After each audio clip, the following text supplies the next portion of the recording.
আমি বিশ্বাস করতে পারিনি। আমিনুল হক যখন আমাকে আমন্ত্রণ জানালো সুইমিং প্রতিযোগিতা হবে, আমি স্বভাবতই ভেবে নিয়েছি আমাকে কোনো একটা সুইমিং পুলে যেতে হবে। আমার ধারণায় যে মোটেই আসে নাই যে জিয়া উদ্যানের এই সুন্দর লেকটাতে একটা সুইমিং করার কথা কারো মাথায় আসছে, এটা আমি চিন্তা করিনি। আমি ভাবছি আমাকে কোথাও কোনো সুইমিং পুলে যেতে হবে।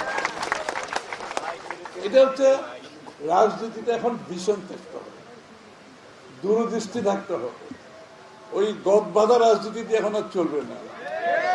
আপনাকে নতুন নতুন ধারণা নিয়ে জনগণকে উদ্বুদ্ধ করতে হবে এবং নতুন প্রজন্মকে উদ্বুদ্ধ করতে হবে। বাংলাদেশের মানুষের মনোজগতে বড় পরিবর্তন আসছে, এটা আমাদেরকে ধারণ করতে হবে। এটা ধারণ করতে না পারলে রাজনীতি চলবে না কিন্তু আগামী। সুতরাং আমি আমিনুল হক তার ঢাকা উত্তরের নেতৃবৃন্দকে ধন্যবাদ জানাচ্ছি। এই একটা উদ্ভাবনী, এটা নতুন চিন্তার মাধ্যমে এত সুন্দর ঢাকার একেবারে মধ্যে একটা এত সুন্দর লেক আছে যেটাকে সুইমিংয়ের জন্য আমরা ব্যবহার করতে পারি।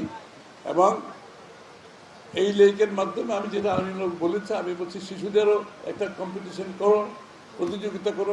শিশুরাই কিন্তু এখন বেশি সুইমিং করতেছে, প্রত্যেক পরিবারের শিশুরা কম বেশি সুইমিং করে। তো তাদেরকে কেন প্রতিযোগিতায় নিয়ে আসবো না? এবং তাদেরকে প্রতিযোগিতায় আনলে তাদের মধ্যে যে সাহস বাড়বে।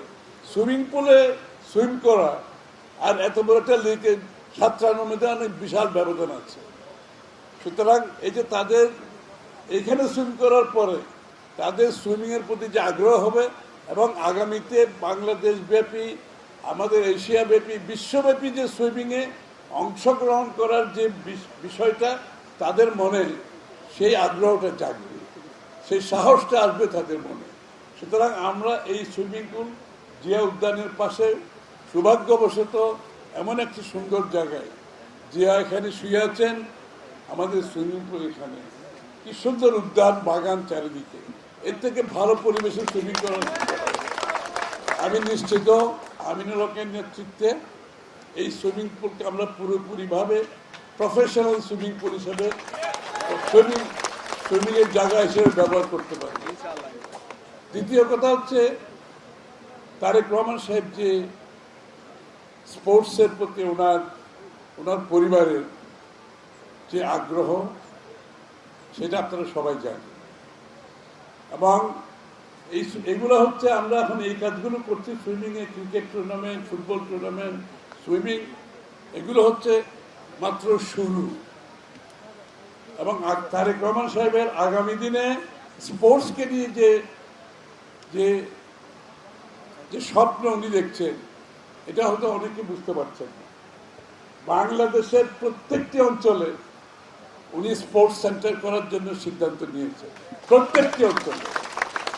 এবং এই স্পোর্টস সেন্টারের মাধ্যমে ক্রিকেট, ফুটবল, সুইমিং, যত ধরনের স্পোর্টস আছে, যার যেখানে যোগ্যতা আছে সবাইকে সুযোগ সৃষ্টি করা হবে, যাতে যার যেখানে সম্ভাবনা আছে, যার যেখানে আগ্রহ আছে, সে যাতে স্পোর্টসে অংশগ্রহণ করতে পারে।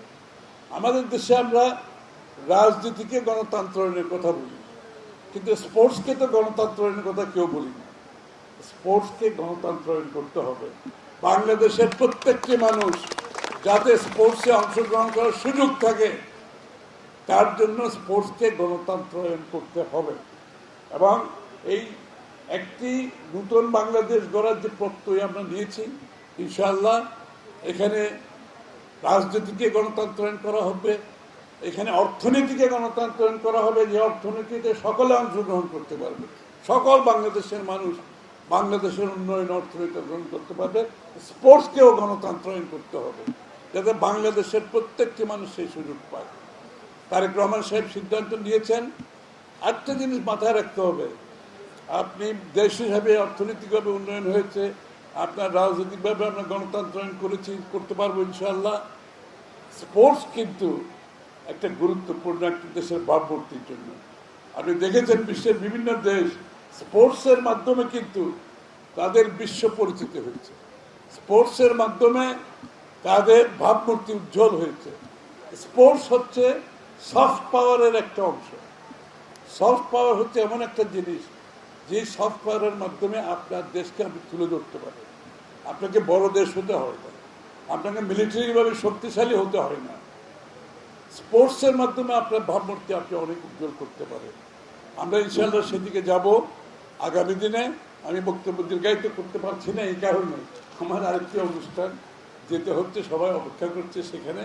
তবে আমি আবারও বলছি, আগামী দিনে তারেক রহমানের নেতৃত্বে ইনশাআল্লাহ আমরা স্পোর্টসকে নিয়ে একটা বড় স্বপ্ন দেখতে পাবো ইনশাআল্লাহ। আগামী দিনে বাংলাদেশের স্পোর্টসকে দিয়ে আমাদের বিশ্বের ভাবমূর্তি গড়ে তোলার সুযোগ আমরা পাবো ইনশাআল্লাহ। সকলের সহযোগিতা থাকতে হবে। আমি যেটা আবারও বলছি, রাজনীতিতে ধ্যান ধারণা পরিবর্তন করতে হবে।